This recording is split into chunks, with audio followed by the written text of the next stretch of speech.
Karl Popper's The Logic of Scientific Discovery, originally published in 1934, English translation 1959, marks a seminal turning point in the philosophy of science by fundamentally challenging the prevailing inductivist paradigm. Rather than endorsing the traditional view that science progresses through the accumulation and verification of observational data, Popper proposes falsifiability as the essential criterion that demarcates scientific theories from non-scientific claims. His approach recasts scientific knowledge as a dynamic, iterative process of bold conjectures subjected to rigorous attempts at refutation, thus rejecting the static notion of verification. This conceptual shift profoundly influences how scientific progress is understood, encouraging a critical and skeptical attitude toward all scientific claims. Philosophical foundations and influences. Popper's work is deeply rooted in, yet simultaneously a reaction against, key philosophical traditions. He inherits the empiricist emphasis on observation, but critiques empiricism's reliance on inductive reasoning, which posits that repeated observations can conclusively establish universal laws. Popper highlights the classical problem of induction as exemplified by the inability to justify general laws based solely on finite observations, such as concluding all swans are white after observing numerous white swans, a conclusion vulnerable to a single counterexample.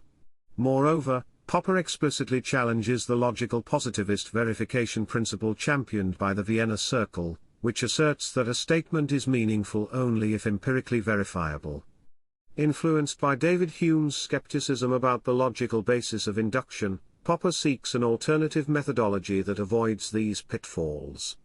The scientific boldness of Albert Einstein's relativity theory, characterized by testable predictions open to empirical refutation, further inspires Popper's methodological outlook. Together, these influences inform Popper's groundbreaking pivot from verificationism to falsifiability, reshaping the epistemology of science. Falsifiability as the demarcation criterion. At the core of Popper's philosophy is the principle of falsifiability, which holds that for a theory to be genuinely scientific, it must be empirically testable in a way that could, in principle, demonstrate its falsity. Popper's famous assertion encapsulates this: insofar as a scientific statement speaks about reality, it must be falsifiable, and insofar as it is not falsifiable, it does not speak about reality. For example, the hypothesis all swans are white is scientific because it can be refuted by observing a single black swan. In contrast, metaphysical claims such as the universe has a purpose elude empirical testing and thus fall outside the domain of science. This criterion effectively separates rigorous scientific inquiry from pseudoscience or unfalsifiable beliefs, promoting an intellectual environment grounded in rigorous testing and skepticism. The insistence on falsifiability fosters a science that is continually self-correcting and open to revision. Critique of inductive reasoning. Popper's critique of induction forms a pivotal element of his philosophy. Contrary to the traditional view that scientific laws are established through the accumulation of confirming instances, Popper argues that no finite set of observations can conclusively verify a universal statement. Instead, it takes only one counterexample to falsify it. Thus, scientific progress depends not on verification but on the systematic search for refutations.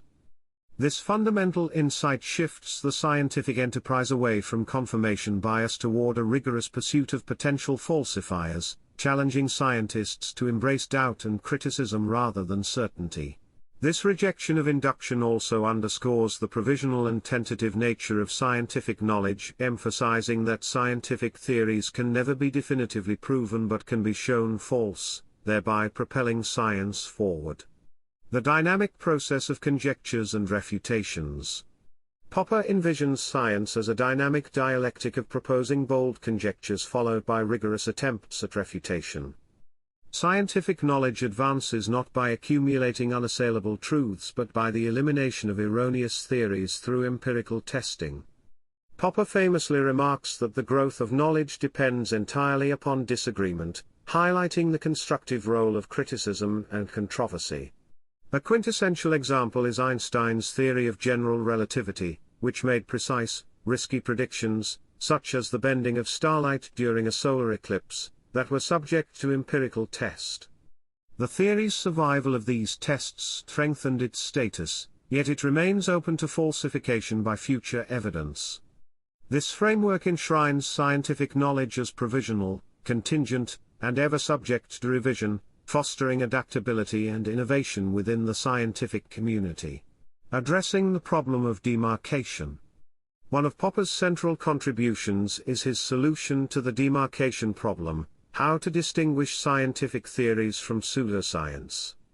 By applying the falsifiability criterion, Popper critiques disciplines such as Freudian psychoanalysis and Marxist theory for their failure to produce testable predictions, labeling them unfalsifiable, and thus non-scientific. Similarly, astrology is rejected because its vague and flexible claims cannot be definitively tested or refuted.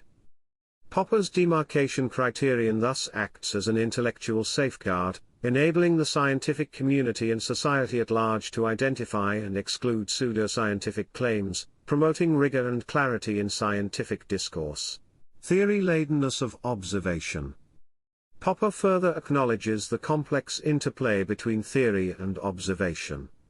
He rejects the notion that observations are purely objective or theory-neutral. Instead, he points out that observations are inherently theory-laden, shaped by existing conceptual frameworks, interests, and problems that guide what is observed and how it is interpreted. For instance, planetary movements are understood through the lens of celestial mechanics, illustrating that observation is not a passive reception of data but an active, selective process informed by theoretical presuppositions. This recognition encourages scientists to remain critically aware of their assumptions and biases, fostering reflective and nuanced empirical practice. The role of probability in scientific validation. Popper challenges probabilistic approaches to scientific validation, asserting that assigning probabilities to universal laws is conceptually flawed. Instead of relying on probabilistic confirmation, he emphasizes that the strength of a scientific theory lies in its ability to withstand rigorous falsification attempts. The improbability of a theory being refuted after numerous tests signals its robustness, yet this robustness remains provisional. This perspective highlights the ongoing, tentative nature of scientific inquiry, where theories like quantum mechanics are accepted due to their enduring empirical success, but always remain open to future refutation. Practical implications for everyday life. Popper's philosophy extends beyond academic circles, influencing critical thinking, education, public policy, and technological innovation. His emphasis on falsifiability cultivates skepticism and intellectual rigor, encouraging individuals to question unfounded claims and avoid dogmatism. In educational settings, teaching science as a process of conjectures and refutations promotes creativity, resilience, and adaptability, valuable skills in an ever-changing world. Moreover, public policies grounded in science benefit from Popper's insistence on testability and evidence-based decision-making, ensuring that interventions such as climate action are continually scrutinized and refined. Similarly, engineers and innovators adopt iterative testing and refutation principles to improve designs and technologies, embracing failure as an integral part of progress. Critiques and alternative perspectives. Despite its influence, Popper's framework has faced significant critiques. Thomas Kuhn argues that Popper underestimates the role of scientific paradigms and community consensus in shaping scientific revolutions, emphasizing paradigm shifts over simple falsification. Paul Feyerabend challenges Popper's rigid methodological criteria by highlighting the messy, nonlinear reality of scientific practice, famously advocating that anything goes if it fosters progress. Imre Lakatos refines Popper's ideas by proposing research programs that tolerate anomalies to preserve progressive theory development. Logical positivists critique Popper's rejection of induction for undermining science's empirical foundation, while realists argue against his provisionalism, insisting that science aims to discover truth, not merely survive falsification attempts. Each perspective contributes to ongoing debates about the nature and progress of scientific knowledge. Conclusion: Popper's enduring legacy. Karl Popper's The Logic of Scientific Discovery revolutionizes our understanding of science as a process of falsifiable conjectures and rigorous testing. By rejecting the verificationist dogma and emphasizing the provisional, self-correcting nature of scientific inquiry, Popper offers a robust, skeptical methodology that has shaped philosophy, science, and society. While critiques by Kuhn, Feuerbend, and others reveal its limitations, the core principle of falsifiability remains central to contemporary discourse on scientific rationality, critical thinking, and the pursuit of knowledge.